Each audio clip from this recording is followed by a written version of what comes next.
Ce qui s'est passé la nuit dernière, comme vous le savez, je sais que vous suivez de près ce qui se passe en Asie de l'Ouest, ce sont ces attaques israéliennes et américaines et les ripostes iraniennes. On a eu des informations sur la guerre en cours, les États-Unis attaquant l'Iran, essentiellement dans le golfe Persique. 2 îles, l'île de Keshm et l'île de Sirik, ont été visées par les États-Unis, comme c'était déjà le cas la nuit précédente. En réponse, l'Iran a frappé Bandar Abbas à 2 reprises. C'est une ville située tout près du golfe Persique. Ils ont aussi touché une cible à 2 reprises dans la ville de Karaj, qui se trouve près de la capitale iranienne, Téhéran. Voilà, c'était l'ensemble de l'opération de la nuit dernière.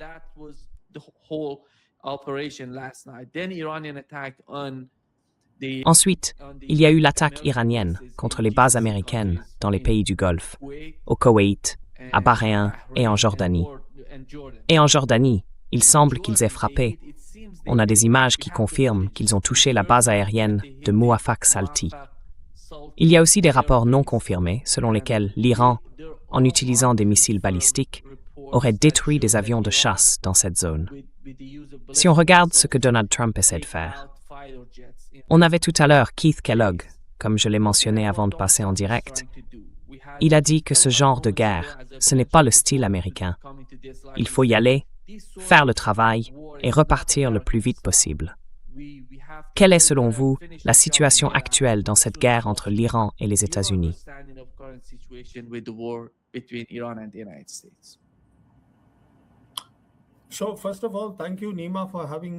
Alors d'abord, merci Nima de m'avoir invité dans ton émission. Ce qu'on voit en Asie de l'Ouest en ce moment, c'est une situation ni guerre ni paix. Ce qui s'est passé, c'est qu'après 39 jours de guerre aérienne, l'Iran a remporté la guerre. L'Iran, qui au départ menait une guerre pour sa survie, se retrouve aujourd'hui en position dominante. Et justement parce qu'il est en position dominante, à mon avis, ce que les Iraniens envisagent, c'est exactement ce que le ministre des Affaires étrangères, Araghchi, avait évoqué, si tu te souviens, en mai, quand il est allé en Russie. Il a rencontré le président Poutine. Il a passé 1h30 avec lui. Ensuite, il est allé en Chine, a rencontré Wang Yi, le ministre des Affaires étrangères. Et après cela, il a déclaré que ce que l'Iran cherche, c'est un nouveau cadre régional d'après-guerre. Parce que l'Iran est en position dominante. Et la question, c'est pourquoi il est.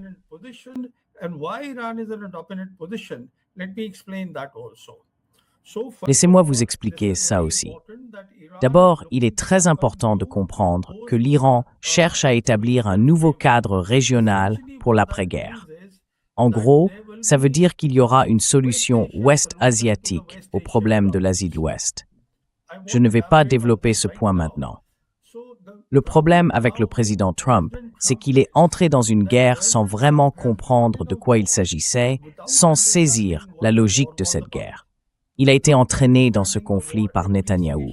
Netanyahou, lui, sait parfaitement quels sont ses objectifs militaires.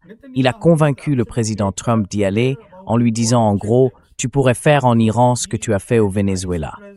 Mais bien sûr, l'Iran, c'est une toute autre histoire. Et maintenant, le problème, c'est qu'il n'a plus d'option militaire.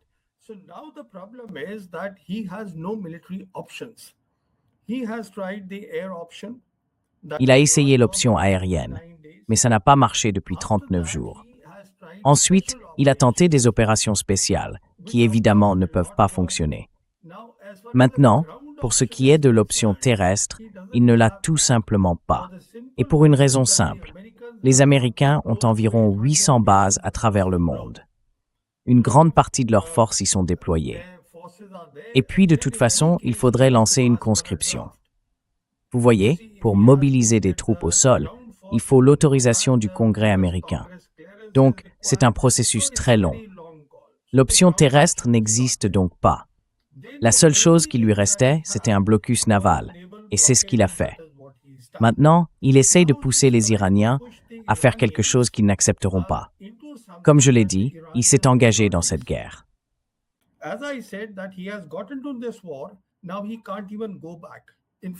Aujourd'hui, il ne peut même plus faire marche arrière. En fait, je ne suis pas d'accord avec les analystes qui disent que le président Trump peut simplement partir, que c'est pas la guerre de l'Amérique, qu'il peut s'en aller et tourner la page.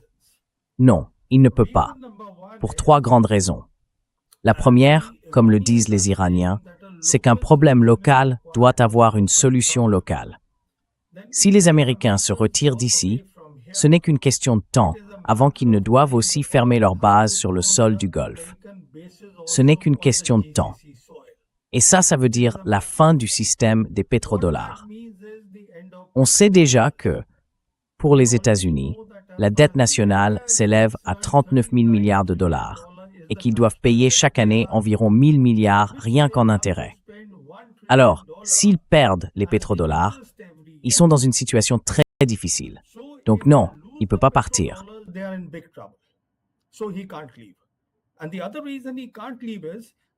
Et l'autre raison pour laquelle il ne peut pas partir, c'est que, voyez-vous, beaucoup ne réalisent pas que, sur le plan de la masse continentale eurasienne, si l'on met de côté l'Europe de l'Ouest, c'est là que se joue aujourd'hui la compétition mondiale. Ce n'est pas dans la région Asie-Pacifique, mais ça, on pourra en parler plus tard. Quand je dis que la compétition se déroule ici, cela veut dire que les 3 grandes puissances du monde multipolaire actuel, les États-Unis, la Chine et la Russie, sont toutes engagées en Eurasie. Et beaucoup ignorent peut-être que pour le président Trump, c'était exactement ce qu'il voulait faire parce que les républiques d'Asie centrale sont très riches en minerais. Donc ce qui s'est passé, c'est que, laissez-moi juste vous dire ça, l'ambassadeur américain en Inde, eh bien, c'est l'ambassadeur américain en Inde.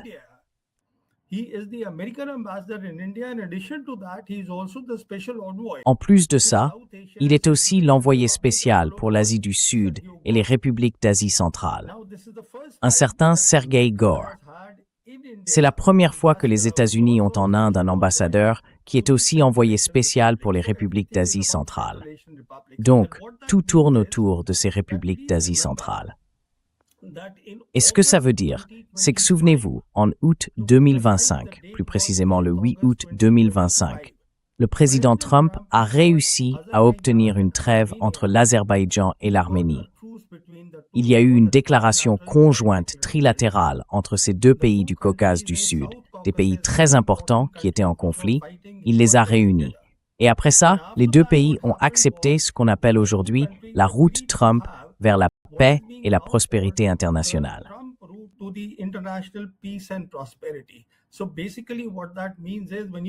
En gros, ce que ça veut dire, c'est que quand on regarde le Kazakhstan, puis la mer Caspienne, la zone transcaspienne, ensuite on descend vers l'Azerbaïdjan, on passe par cette route qui a été mise en place, où il y aura des câbles à fibre optique et aussi des lignes de chemin de fer. C'est comme ça qu'ils ont prévu les choses parce qu'ils ont pris cette concession pour 99 ans. Donc on suit cet itinéraire. La mer Caspienne, puis l'Azerbaïdjan, l'Arménie, la Turquie et ensuite l'Europe. Cet accord a été conclu à ce moment-là, en août. Et après ça, en novembre 2025, pour la première fois, les pays du groupe C5 ont tenu un sommet à la Maison-Blanche. Les chefs des 5 pays étaient présents, les chefs de gouvernement aussi, et Trump était là, ainsi que Sergei Gore. Et c'est là qu'ils ont convenu, oui, nous allons avoir des échanges économiques avec vous.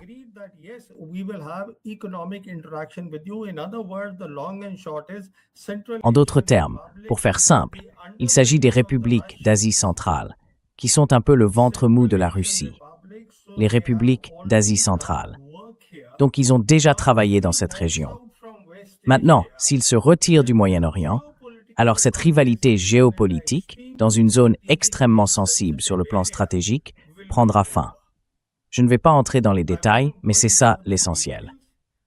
Et le 3e point, c'est qu'il faut aussi se rappeler que lorsque le président Trump est allé en Chine pour rencontrer Xi Jinping, les 2 pays se sont mis d'accord sur ce qu'ils ont appelé une stabilité stratégique constructive.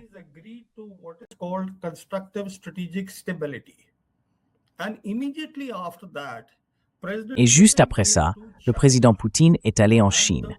Les 2 dirigeants, Poutine et Xi Jinping, ont signé un document extrêmement important intitulé « L'émergence d'un monde multipolaire et des relations internationales d'un nouveau type ».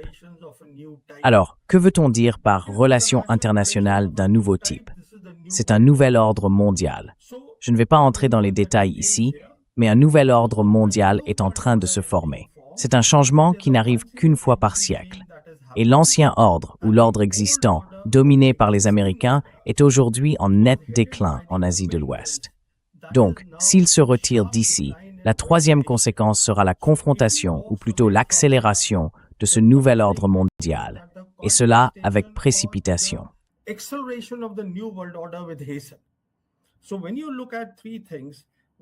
Alors, quand on regarde trois éléments, d'abord, il y a les pétrodollars.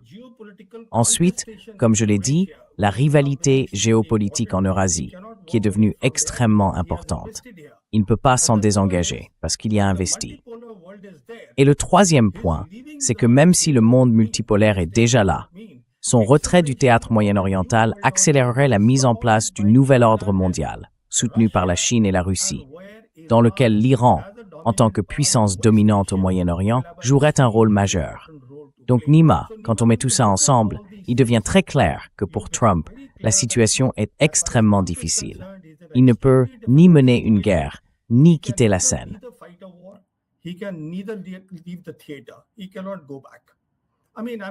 Il ne peut plus revenir en arrière.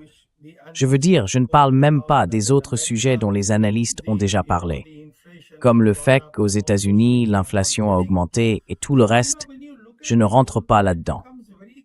Mais quand on regarde l'ensemble de la situation, c'est très clair. On est dans une situation ni guerre ni paix au Moyen-Orient. On ne sait pas quand tout cela prendra fin. Ce qui est évident, c'est qu'aujourd'hui, l'Iran est une puissance dominante. Et l'Iran a fait ce qu'on pensait impossible. C'est impensable, parce que quand on compare avec le théâtre ukrainien, on voit bien la différence.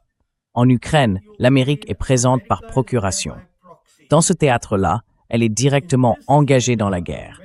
Et un retrait de l'Amérique signifierait l'accélération du nouvel ordre mondial.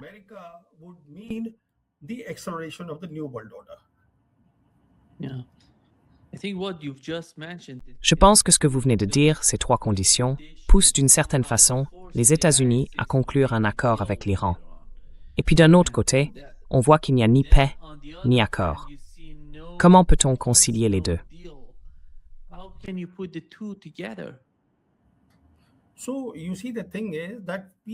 Vous voyez, le fait est que la paix, du point de vue des Iraniens, les Iraniens la veulent aussi. Mais l'Iran a parcouru un certain chemin. L'Iran a beaucoup souffert.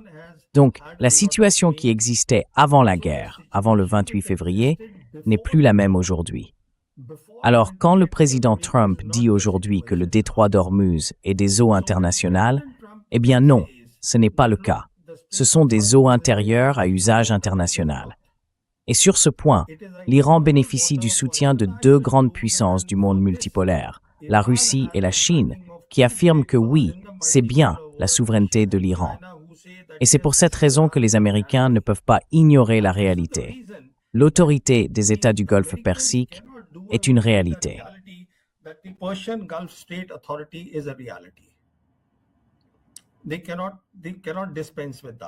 ne peuvent pas s'en passer.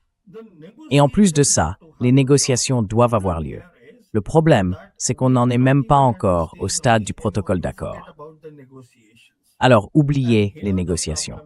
Et là, le vrai problème, c'est que les Américains, parce qu'ils ont gagné la guerre froide, parce qu'ils ont été la seule superpuissance dans un monde unipolaire, ne savent tout simplement pas comment négocier d'égal à égal avec un autre pays. Ils ne comprennent tout simplement pas ça. C'est pour ça qu'aujourd'hui, il fait tout à travers les réseaux sociaux, de manière assez grossière. Il dicte ses conditions, puis il se rétracte. Il ne sait pas quoi faire. En résumé, il est dans une situation compliquée. Et ça ne va pas disparaître de sitôt.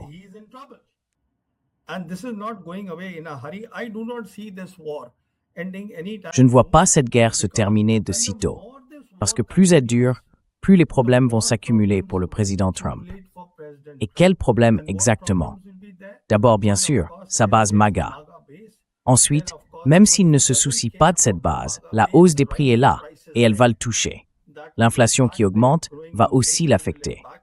Et par-dessus tout, si on regarde sa stratégie de sécurité nationale pour le deuxième mandat Trump, publié en décembre 2025, la politique étrangère, c'est du MAGA, Make America Great Again. Or, l'Amérique ne peut redevenir grande que si elle est l'hégémon régional dans sa propre région, c'est-à-dire l'hémisphère occidental.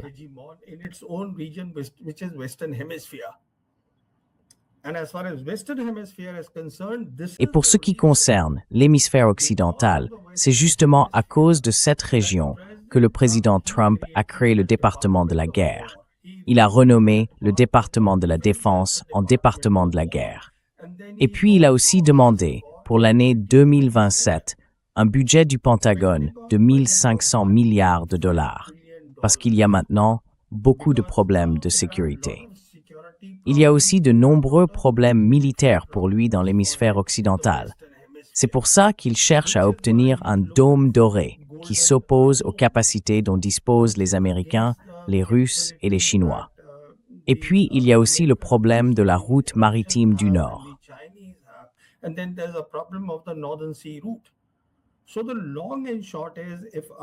En résumé, si l'Amérique ne peut plus être l'hégémon régional, ce qu'on appelait autrefois la doctrine Monroe, et c'est bien pour ça qu'il parle aujourd'hui de la remettre sur la table, alors elle ne peut pas non plus être l'hégémon mondial, ce qu'elle cherche pourtant à devenir. Le fait est, Nima, que le monde a changé, et il a changé pour de bon. Les Américains vivent encore dans un monde d'illusions, dans une sorte de fantasme. Et le sort s'est joué dans la guerre en Asie de l'Ouest. Les Iraniens ont accompli quelque chose de spectaculaire, que personne n'attendait d'eux. C'est incroyable. Et bien sûr, ils ont été soutenus par deux grandes puissances, la Russie et la Chine. C'est à partir de là que tout commence.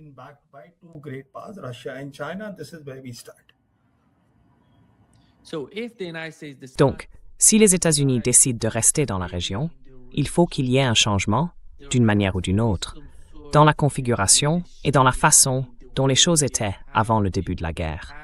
N'est-ce pas? Right.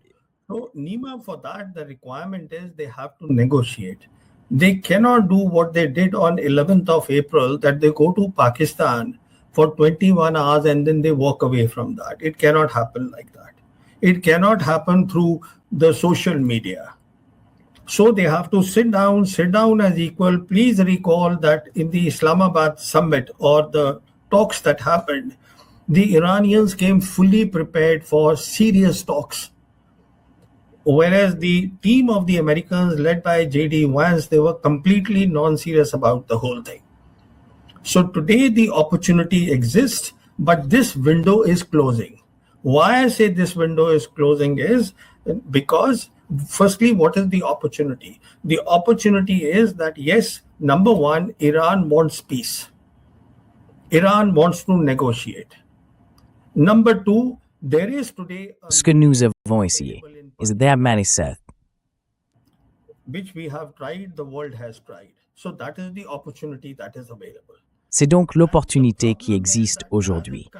Le problème, c'est qu'à mesure que la situation se prolonge, les positions se durcissent. Rien n'en sortira. Chaque jour, Trump perd du terrain. Et en plus de ça, si l'on regarde le continent eurasiatique, sans entrer dans les détails, il s'y passe aussi beaucoup de changements. Il y a d'un côté l'architecture de sécurité eurasienne, définie par le président Poutine, qui va maintenant devenir le partenariat de la Grande Eurasie, et de l'autre, l'initiative des nouvelles routes de la soie portée par la Chine. Mais ça, c'est un autre sujet. Ce que je veux dire, c'est qu'aujourd'hui, quand on parle du nouvel ordre mondial, à mon avis, il faut se souvenir que déjà en 2012, le président Obama avait déclaré que les États-Unis allaient se réorienter vers l'Asie. Ce qu'il voulait dire, c'était l'Indo-Pacifique. Et cette confrontation Indo-Pacifique, elle, est désormais terminée.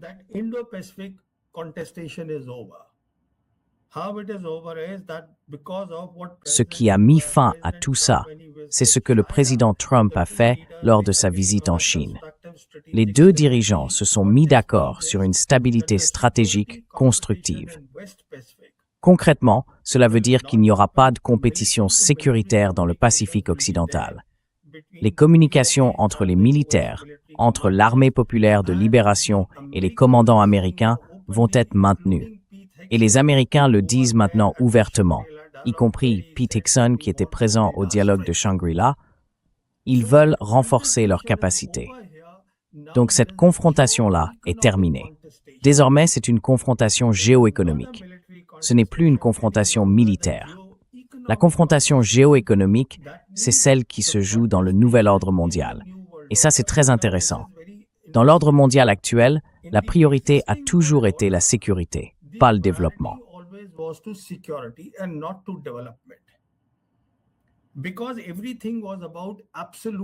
Parce qu'à l'époque, tout tournait autour de la sécurité absolue.